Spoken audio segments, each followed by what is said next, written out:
tips about how do you successfully run an online business? So, and the reason this got brought up is Curtis and I were talking one day, and obviously not going to name names, but name names. We've please. seen people be like, "Hey, that's this stinks," or here's the word, complain a lot, right? That their things aren't working. But then sometimes when you go analyze, just like anything in the world, YouTube channels, anything, and then you analyze and go, well, oh, these are pretty obvious reasons that you're not doing well. Like there's obvious things that can make or break your business online, whatever it is. When we kind of told you this before, Chris, you said you have some things that you think would be crucial to being successful. Tips? Yep. Yeah. Well, let's see. Or no-nos. Yeah, so obviously I own retail stores, but I have sold online. Before I even owned the retail stores, I started off as an online business, selling on Amazon. Now I sell mostly on eBay, do a little bit of whatnot. And it, dude, Like, he's genuinely, he just turned into a 4-year-old. I've never seen someone get so excited about the most plain, obvious joke ever. Doo-doo. I don't think I've ever seen him just like also just trip up on something like that. It's like pudding. It just gets him. But let me think. Retail is very different than online. Yeah. I'll say that. One thing I've learned, a tip, is replying to messages. So the reason it's different, retail is very face-to-face, obviously. And when there's human interactions, you're dealing with another human. There's a totally different interaction than dealing with people online. Whenever we sell stuff on eBay, we're always going to get, every once in a while, 90% of people are happy, and then we'll get somebody that's unhappy. And we get the message that's like, you suck, you sold me a game, you are a horrible person. It could be the nastiest message. And I have gotten into, the advice I would give is never let your emotions in online, like in the messages. It is the worst thing you can do. Yeah. And whether it's me responding or any of my employees, I say just be a robot. You know, you're never going to see this person. You're never going to deal with them. And so we are robotic in our messages. They could be the nastiest, say the nastiest thing, and we will say, so sorry that the game didn't work for you. We will issue you a refund and just try to make it right. Rich like immediately, AI, how do I respond to this? ChatGPT, make this. You have no idea. I don't send out anything anymore without sending it through ChatGPT and saying, make my grammar correct. That's all I say. And I it use goes, okay, let me Grammarly know. now.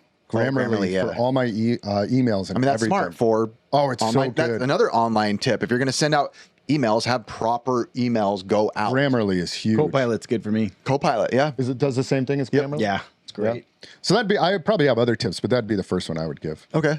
All right, so like if you were to take an approach at like a certain platform, right? So like in a live auction, right? So what type? Yeah, so like a whatnot or something of that nature. eBay also has done it before.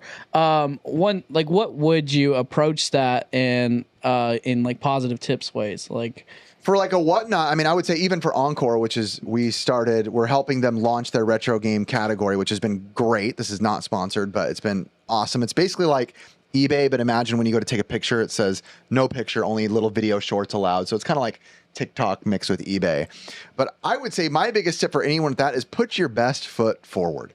And I say that because I'll look at, let's say, these platforms as anytime someone's going to see you for the first time, just like a first impression, it's no difference online, right? If you are posting garbage, mid-tier stuff that nobody really cares about, that's, $20 under only, which is fine, right? You have to move product. But if you're trying to make your like presence known, you want people to come in and be like, almost like, I can't not follow this person, right? If you go in and you see Mario Bros, Mario Duck Hunt, another $12 game, Wii Sports, all like decent stuff, but that's it. You're like, I'm not going to see much. But if they go on to find you and they're like, whoa, what? I've never seen that shirt. Well, what's that cool Game Boy game? That looks rare. Whoa, they're posting that rare CIB game too. They automatically are like, okay, I want to see what this person does next. It's almost like a YouTube video. You follow someone because you see their videos crazy, which whatever you think about Mr. Beast, people see his stuff and go, what the crap is this guy going to do next? do you see that as like a branding aspect? Totally. I just think of it as a way, almost like online selling is almost like a YouTube video. It's your online presence is someone seeing your thumbnail. You want to go in and then to click on your store, happen to go by it once and go, oh, wow, okay. This is a guy I'm going to follow. Like I'll say Skylar Racing or Popular Opinion. They're two people that jumped onto jumped onto Encore when we just launched it. And they came out the gate, Pokemon Fire Red sealed graded Good stuff. Just boom, boom. Every other game they're posting is something where people are like, holy, oh, wow, whoa, and they keep going. So they're just making themselves known. They're putting their best foot forward. Can you keep up with that? I don't know. Maybe you can or can't, but you're at least getting people to be like, whoa, this is somebody that I have to follow. Now, I was talking with Chris before we even had this podcast a little bit. He was just kind of giving us tips on like how Encore was working. Kind of like explain some of your comments when you have a storefront and you try to balance that as well with online auction app or a auction app other than eBay. Well, running the two, I've always run into a conundrum having retail stores and online, because my retail stores, I'm always trying to keep good inventory for the customer that drives down to buy something in store. We use online mostly for like selling weird, Obscure stuff. Yeah. Or like loose discs, things that aren't going to sell too well in store. We do sell a lot on eBay now. That has been growing a ton. But I guess what are you asking specifically? Like if you as a storefront were to approach a newer app like Encore or get on Whatnot, like what would you be using it for? So when I'm looking at right now, like it took me a while to get on Whatnot, because I used to sell on Amazon. I got kicked off of Amazon for shady practices. Yeah, we talked the about dumbest that. thing. We talked about it before. It was selling some stupid apparently bootleg Deadpool figure, but they're all very different. Amazon was very like fast, and you can be really successful. Very fast listing. For me, time of listing is a key component. Like Amazon, you could list almost like 100 items in an hour, like less than a minute a piece. You could just boom, boom, boom, boom, boom. No pictures, no nothing. eBay is very time consuming. Whatnot is, we were listing items on there today because we'll take sometimes pictures or sometimes listen, you guys know. But Whatnot is great because you can get through a lot of inventory really fast. Yeah. So that when I'm looking at all those different apps, like the time to get your item up there is very important to me. Totally. Like how quickly I can list an item. eBay being one of the longer ones, like you got to take a picture, description. So yeah. I mean, I was seeing that there was beneficials to all different types of apps, like even like 100%. Whatnot, right? Like Whatnot, you were like, all right, I'm willing to just blow through this inventory and whatever it goes for, whatever it goes for. But I've liked that there is a new person in the game, and it's kind of giving people time to think and to really be able to process what's in front of them. Even That's though what I like. And like, you know, I can really put my personality and product in front and just kind of just be like, well, if it goes for what it's going to go for, then I'm willing to risk that. I think Encore is probably has an edge because both components, a buyer and a seller, have less risk, right? The buyer has less risk because they can post it like eBay if they want. They can do a set start. Yeah. They can do set time. They can do 7 days. And then the buyer, I meant the seller the first time, the buyer, they have time to look at it. The only risk, think it over, because it's so early in its adaptive stages, is the user base isn't large enough yet. Of course. Yeah. But I've also been seeing that on the other app, which is, you know, Whatnot, it has been not as great either. So it's like you're kind of trying to figure out the balance of a new app that's growing and then another app that seems to not really, it's on its peak and kind of going on its decline. I think both are great. I truly do. Yeah. And that's, say sponsors aside, whatever. I think both are great. Both have their pros, both have their cons. I vouch for both of them as both great apps. Yeah. No, I don't say that they're not. I'm just saying that like I see trend lines as a user and also as a seller for both, right? So it's like, you know, you can have criticism on companies and hopefully they be receptive of it. But, you know, as a user and also a buyer and a seller, because I'm a huge buyer on there, like I'll go to my storage rooms and I'll just like buy whatever I want, right? But my thing is that like I want them to push categories, right? I want them to push other creators within their apps, not just one category like cards or shoes and all those other things, right? That's the only thing that I was seeing as a lack of. On Whatnot. Right? On Whatnot. Or even like, you know, Encore is still like on the very basis of its stages is just retro games and it's Funko. Yeah. But it will break into those new categories, sure. right? Yeah, for sure. And I think as soon as you launch that marketing, you could really be successful in both fields. Totally. And it's doing great. Yeah. I know how many downloads they got or how many like retro game buyers came in, and they're doing good. And so like when I was saying, like, I know I'm talking a lot, but to be able to be like, when I first got on the app, I was like, you know what, just post, be positive, and whatever it goes for is what it goes for, and just be you and explain your product. You let it sell itself, right? That's how I looked at it. And I think that's like a really good approach, is like, if you know you have good product, be confident behind it. Yeah, you got good product, you got good product. And I haven't gotten on the Encore app yet.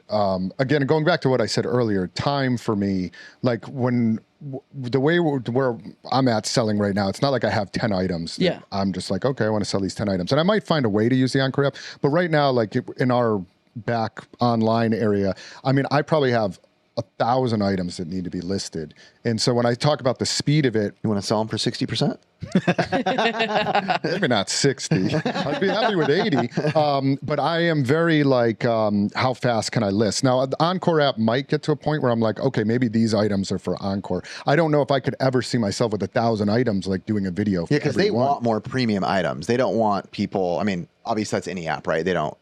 You want to have a nice look. Like I said, you put your best foot forward. Yeah, They kind of originally would want nice product on there, which is why they love guys like Skylar Racing, Popular Opinion, us. Like, we're putting nice stuff on there. And so I have, again, I've not hopped on yet, kind of just watching that app to see what sells well on there, because I think that app will find what its niche is. Yep, And maybe totally. the niche is like higher end items, or maybe it's sealed games, or maybe it's something like that. Because for me to take the time to do a video and do all of that, it can't be for me personally. Maybe for somebody else it is $10 item. You know what I mean? Like, Yeah. it just exactly. is not If you're worth. going to spend, I looked at it, it takes me about a minute to post an item. That's what it takes me. Minute, record the video, 10 seconds, boom, boom, boom, next. I use voice to list, so I'll record the video, press go, upload it, Super Mario Land, RPG, whatever, boom. And I'm recording my voice doing it. It texts it out, then next. It's pretty easy, Chris. It's But nice. if you get that down, it makes sense. Like you said, you want your, I know minute, it seems fast, but your minute to make money, right? You want your minute to make sense. You don't want to spend 15 minutes posting it, right? You want to be able to do it quick. Once you do it like once, you kind of learn how to sling it real quick. like 10 seconds. I'm curious with you, Ricky. What's your online selling advice? You sell your body? What do you do to get those sales, bro? Get all them sales because How are you doing on OnlyFans? How's that going? It's doing great, actually. Got a lot of feet pics now. No, but like, I guess for Encore, the one thing I notice is like, I don't like. This is what I do. If I have like items that are like $10 to $20, I don't want to list it for like 6 days. If I see something like that, I just don't even bid. I'm like, this. I'll wait till the last second. Like, I'm done. If you have something like that, just get rid of it. 2 to 4 days max. Or what you were doing, you were bulking items. I just bulk. Yeah, Where you put like lots of bulk. 4. like I would just bulk stuff. Like I'm like, okay, these are like 10, 10, 10. I'm like, you know what? I'm just gonna bulk it all. Here you go. Here's 4 to 6 days. Do what you guys want. I think as soon as, like, you know, when I start to figure out the listing portion of it, I wouldn't mind to, like I said, just list it and put it on a 7-day, walk away from it, come back, pack the items the day it sells, and boom, it's gone. See, and that's for me as a seller, what I like. That's one of the things I like better. Obviously, whatnot, you can move stuff quicker, but I do like too that not only my audience can get more time to look at the item. I don't want them to feel pressure all the time, but I get a walk away and be like, okay, that sat there for 7 days. If that's what it sells for, that's what people want to pay for it. Yeah. Right? That's like the big items. You want that for the big items. Yep. But like what I like to do is I'll put like some heavy items for that 7. Once I get to that 4th day, I'm like, all right, these aren't as heavy. Boom, boom, boom. That way I can get them all in one day. Got it. Ship them all out the same day. Oh, Ricky. Yeah. El That's smart. Tacticos. That's smart. What about like? Oh, sorry, you go, Chris. Well, I was just going to say one other thing too, like comparing all the apps. Like anytime there's an auction style app, whether it's Whatnot or Encore, I feel like you're always going to get less than retail. Very rarely does it go at retail or above. Sometimes it does. If it's good enough, though, right? If it's good enough. But like when we sell on eBay, we are doing 99% of everything is buy it now. We'll take offers got it. and stuff, but it's a different platform where you're housing the inventory. You then have to store Exactly. it. But there's a time element in it. When the time element is literally 10 seconds, what do you want? Here you go. You know, Next. It's next, right? And it's like you never can expect to get the most out of it. Now, maybe Encore, might get a little bit more because there's a 7-day window there. Yeah, or condition, because I've done a couple auctions where it went like $5 over market, but that's because or they rarity. saw. Rarity they as saw well. that, hey, this is a rare game, and on top of it, that's probably the cleanest box I'm going to get of this, so they're willing to pay more. But you are right, though, because eBay is kind of a really good one when you have a lot of inventory and you can house that inventory. Yes. then that's your business if you model you're going for. Right. If you can house the inventory and you are willing to wait, you can always get more for it. If you're looking to, like, we use Whatnot kind of just to like blow a lot of stuff out. It's not that it's like all garbage. Yeah, it's just like you're not worried about getting full price. no, I am like I need to get rid of kind of get it out. So at that point, you're And saying that make room. your Make room. space is more valuable My than your space inventory. is more valuable. Yeah, so there's like I guess with all the online stuff, there's space that you have to consider. Then there's the time, Yep. right, and then what you're going to get for it. So if we want to get, if I have a $400 item and it's not too big or anything, I'll probably put it on eBay, right? I'll take the time. Might not sell for 2 years, but maybe I'll get $350 for it. Got it. Versus- See, my mind doesn't work that way. No, you're a very much a like. I'm like, give me no 180 inventory. and let's move. and move on. And then right. I'll go buy something with it tomorrow. And they're both good. They're just different philosophies. I think my Totally brain just different. works that way because I worked with Caleb for so long, and he's always like, buy low, sell low, make small margins, but make it fast, and then you'll make money eventually. And I've talked with Caleb. He's not here, obviously, to talk about his Amazon business, but we've talked. And what he does with Amazon, which is he does the FBA, which is where he houses no inventory. It's just all sent off. Yep. Now you get Amazon takes a much bigger cut. But the storage aspect always comes into play. Like you guys know, and I'm looking at. Yep. Yeah, I need more space. Yeah. I'm looking at a whole new True. building. Yeah, you're like one of So- the biggest buyers at the swap and estate sale. So he'll just go. Oh, God, I got And to you own stop. stores that I bring have to stuff in. stop buying. It's the hunt, man. Buying Everybody, so I mean, much. it's so hard because the hunt is so good where we are. I love it so much, but I told Blake literally this morning, I was like, I think I'm done with the flea for a few weeks. And Blake went like this. Yes. And That's then what I went, did too. I'm like, what? I know. Blake went, Yeah, like, it was- Blake went, yes. And then I went like this immediately. So I was out for 5 seconds. I went, I'm back in. Dude, it was so nice last weekend without him, I right? know. When you were there last weekend, no joke, we were cruising around the swap last weekend, and we're like, oh, we should get to Dusty. And we're like, Chris isn't here. Let's take Yeah, our we're time. good. Yeah. Trust me, when you guys were gone, I think for Rad weekend or Yeah. whatever, I was like, dude, I was cruising. I was like, man, everything's here. It's 10 o'clock. Whoa, I'm still picking up stuff. It was amazing. I think me and Ricky think very similar about like our online presence and selling like that because we do have the inventory if we really wanted to blow and go, but we have such a hard time getting rid of things. Letting go. Because It's hard. we're true collectors at heart, right? And it's like, man, this is gonna take up a lot of space, but I really want it. Like your plush, right? You can only fit so much plush into your On your space, floor. It's true. right? On his floor. Yeah. And he's had some of the rarest, but like I'm talking about like a Yoshi that's worth like $300 to $400. Like I have plush this guy. problem that you guys have. As I'm listing stuff, I'm like, oh, that's a really good one. I just have a constantly growing pile of things that I'm keeping for myself. Every time, dude. Yeah, like- and that's getting out of control now too. That's I hard. feel like you are always letting things go. And That's why I'm glad he comes over because he like knocks sense into me. Like, dude, you need this. Like, get it yeah, going. Yeah, get it going. he doesn't need to come to my I'm like, place. Ricky, did you go Christmas shopping for your family? He's like, no. I'm like, here, sell these, and your whole family just got their Christmas present. So Next, let's go. He's like, but I don't have time. What am I thinking? Next, let's go. Let's sell it. He's like, oh wait, hold on. So at the moment, like, I mean, I'm carrying way more inventory than I've been wanting to, like where it's actually got into the house. And I'm kind of getting like, you know, where you Yeah. get that mental, like, I don't know what it's called, like flutter or whatever the heck it is. Okay. It's just having so much inventory in your face and you're like, I need to get rid of I get it. Now, before the collectors yell at me, there's a full NES set behind us, so don't think I get rid of everything. But I keep what really brings me joy, and right now it's NES. So, which I Man, just bought more Chippendale 2 and DuckTales 2 last week. Good ones. I got have some you gotten heavies. a full set yet? Are you done? We're very close. I just got. I guess I could say here we haven't showed it yet. I just got Dinosaur Peak. Hey, let me just say. I'll say it on the podcast. We'll break it here. Thank you, Hugo. People are going to freak out about this. Hugo, thank you beyond measure. I've emailed you 1,000 times thanking you. He would not let me pay it for him. He's gave it to you. He's been watching since the Retro Liberty days. So he's like, you've given me more entertainment than I would ever pay for cable of the past 12 years. So this is, please take it. And I was like, I don't know if I feel comfortable. He's like, please take it, please take it. So he literally gave me What a nice Flintstones gesture. Dinosaur Peak. So thank you for real. That's Still better than huge. what's Chris giving you. What do you need? What do you need left? Chris Maybe gave I me can herpes. Mono indirectly. and pink eye. Yeah, indirectly, not directly. We need still bonks and what is it, Ricky? Power Blade 2.